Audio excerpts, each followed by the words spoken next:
अरे भाजपा सरकार का दिल्ली ही नहीं, पूरा भारत ही उनका हो गया है। उनकी दादागिरी हो गई है कि जैसे हम कहेंगे वैसे।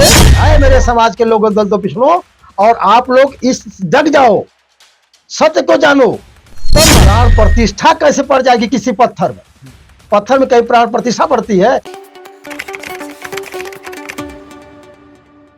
स्वामी प्रसाद मौर्य ने समाजवादी पार्टी में राष्ट्रीय महासचिव पद से इस्तीफा दे दिया और जो चर्चा चल रही है आजकल सोशल मीडिया पे कि क्या वो बहन जी की तरफ जाएंगे, सपा छोड़ करके बसपा में शामिल हो गए। हम सीधी बातचीत करने वाले हैं 2024 में जो चुनाव है इसका बहुत बड़ा असर पड़ेगा, तो सीधी बातचीत करते हैं। आजकल जिस तरह से देखा जा रहा है पूरे देश में देशव्यापी आंदोलन शुरू हो गया है, तो आपके हिसाब से क्या लग रहा है कि सरकार में ये जो सरकार चल रही है किसान विरोधी है? देखिए, ये जो सरकार है, ये तानाशाही सरकार है। ये सरकार, जहां तक किसानों का मामला है, पूरे देश को अन्न उगा करके किसान सबके भोजन देने का काम करते हैं। जिस दिन अन्न उगाना बंद कर देंगे, सारे के सारे लोग भूखे मर जाएंगे। जी। और उस किसान के साथ नाइंसाफी हो रही है। किले रास्ते में ठुकवा दिया जा रहा है, उनका उनका रास्ता रोक दिया जा रहा है, गोले, आंसू गैस। बताइए, ये कहाँ का बन गया, आतंक जैसा माहौल बन गया है। अच्छा, ये बताइए कि अगर ये आतंक नहीं है तो क्या है? भाजपा सरकार का ये आतंक नहीं है तो क्या है? कम से कम जो भी बड़ी-बड़ी घटनाएं होती हैं, बड़ा-बड़ा आंदोलन होता है, हमारे माननीय प्रधानमंत्री जी चुप हो जाते हैं। हाँ, चुप हो जाते हैं, एकदम बोलना ही बंद कर। चाहे मणिपुर घटना हो, चाहे यूपी की कोई घटना हो, चाहे आरक्षण का मुद्दा हो, चाहे किसानों का मुद्दा हो, चाहे कोई मुद्दा हो, एकदम बोलना बंद कर देते हैं। अब देखिए जितनी बड़ी घटना घटी है, पूरे किसान हरियाणा से, पंजाब से, राजस्थान से दूर-दूर के चल करके आ रहे हैं और दिल्ली में उनको घुसने तक नहीं दिया जा रहा है। ये तानाशाही ही है। तानाशाही नहीं तो है क्या? जबकि अपनी बात को रखने के लिए सरकार के सामने जाते हैं, अपनी बात स्वेच्छा से रखने के लिए, और वो सरकार सुनने को भी तैयार नहीं है, तो हम अपनी बात किससे कहेंगे? किसान, नौजवान अपनी बात किससे कहेंगे? अब तो ये लग रहा है कि दिल्ली उनका हो गया है, अब दिल्ली में किसी को घुसने ही नहीं देंगे। जैसे जिस तरह से ना यहाँ का व्यक्ति वहाँ जा सकता है, ना उधर का व्यक्ति इधर आ सकता है। अरे भाजपा सरकार का दिल्ली ही नहीं, पूरा भारत ही उनका हो गया है। उनकी दादागिरी हो गई है कि जैसे हम कहेंगे वैसे अच्छा, क्या होगा। लग रहा है कि आजाद भारत में आज भी लोग गुलाम हैं? अगर गुलाम नहीं होते तो नौजवान कहाँ है?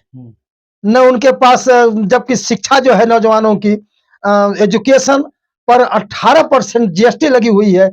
अब दो दो सेमेस्टर हो गया है, अब इतना महंगाई बढ़ गई है, रोजगार नहीं है, तो गरीब जो जनता है वो कैसे उनके बच्चे पढ़ेंगे? इससे पहले बहन मायावती की सरकार हुआ करती थी, उत्तर प्रदेश में 4-4 बार की मुख्यमंत्री रही। उसके बारे में हम थोड़ा-सा नज़र डालें तो क्या उस समय का शासन क्या रहा? सबसे बढ़िया शासनकाल रहा है तो बहन जी का रहा है। सारे दलितों, पिछड़ों के महापुरुषों को सम्मान देने का काम बसपा पार्टी ने ही किया है। अच्छा। और हर लोग, चाहे किसी भी समाज का व्यक्ति हो, सभी समाज के व्यक्ति, बहन बेटियां सुरक्षित रहती थी। सुरक्षित रहती। देखिए, अभी स्वामी प्रसाद मौर्य का एक बयान आया है, उन्होंने इस्तीफा दे दिया अपने राष्ट्रीय महासचिव पद से। अब आपके हिसाब से क्या लग रहा है कि जो स्वामी प्रसाद मौर्य है, राष्ट्रीय महासचिव पद से तो उन्होंने इस्तीफा दे दिया, अब किधर जा सकते हैं? अच्छा, क्या बीजेपी की तरफ जा सकते हैं या मायावती की तरफ जा सकते हैं? अच्छा, हम कह रहे हैं कि जो स्वामी प्रसाद मौर्य बोलते हैं वो विद्वान आदमी है।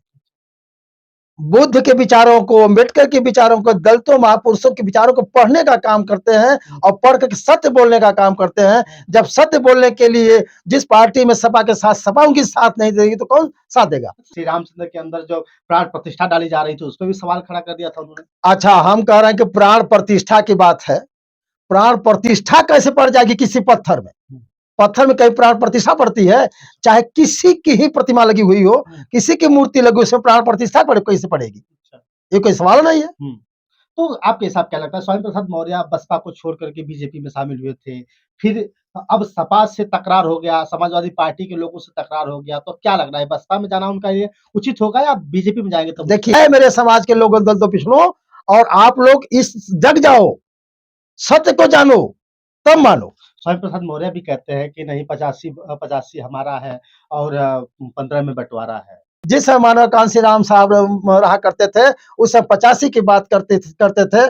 अब देख लीजिए जब 85 की बात करते थे उस समय जो भी सरकार जब बसपा की थी तो सभी लोग सुखी थे, कहीं आने जाने में कोई दिक्कत नहीं थी। अब तो बहन बेटियां कहीं विद्यालय में जाने में डर रही है कि हमारे साथ कोई घटना न घट जाए। अच्छा, तो आप ये बता दीजिए कि स्वयं प्रसाद मौर्य अगर बसपा की तरफ जाते हैं तब उनका अस्तित्व बचेगा या बीजेपी के साथ जाएंगे तब अस्तित्व बचेगा? देखिए स्वयं प्रसाद मौर्य जी हैं, वो बहुजन के आदमी हैं, वो बहुजन के नेता हैं।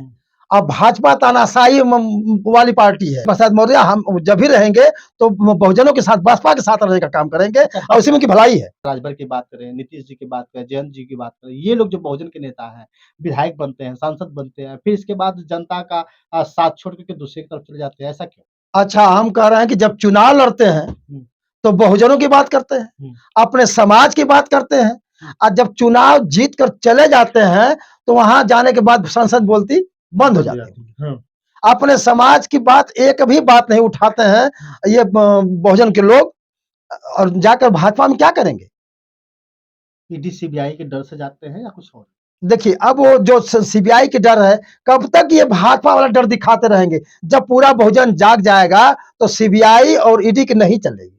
क्या लग रहा है कि बहुजन जाग पाएगा इस तरह से, जिस तरह से आजकल यातनाएं देखने को मिल रही हैं किसानों के साथ ऐसी जिस तरह से बहुजनों के नेता अपने सपने अपने समाज को, दलितों और पिछड़े समाज को जगाने का काम करते हैं, आज नहीं तो कल, और ये समाज हमारा जरूर जागेगा और मनुवाद यहाँ से भागेगा, ब्राह्मणवाद भागेगा। बहन जी मुसलमानों को जोड़ने का प्रयास कर रही हैं, जिस तरह से बहन जी पिछड़ों की बात कर रही हैं, दलितों की बात कर रही हैं, तो बहन जी क्या ये जो 24 में स्टंट होगा किस तरह से होगा? अच्छा, मुसलमान, जहां तक मुसलमान भाइयों का मामला है, मुसलमान भाई ने ही बाबा साहब को पश्चिम बंगाल से चुनाव जिता करके संसद में भेजने का काम किए, और वही बाबा साहब अगर संसद में नहीं आते तो ड्राफ्टिंग कमेटी के चेयरमैन नहीं होते। आज वही ड्राफ्टिंग कमेटी का चेयर बनने का नतीजा ये हुआ कि दलितों पिछड़ों को सम्मान देने का बाबा साहब ने किया। तो अभी बहन जी क्या लग रहा है कि मुसलमानों का साथ दे पाएंगे? बहन जब सारे के सारे मुसलमान भाई बसपा के साथ हमेशा बसपा को जिताने का काम किया, नई बात नहीं है, नई बात है। इस बार भी फायदा होगा बसपा? एकदम बसपा को हमेशा फायदा होगा। मुसलमान भाई हमेशा साथ रहने का काम करते हैं और बसपा भी उनके साथ रहने का काम करती है।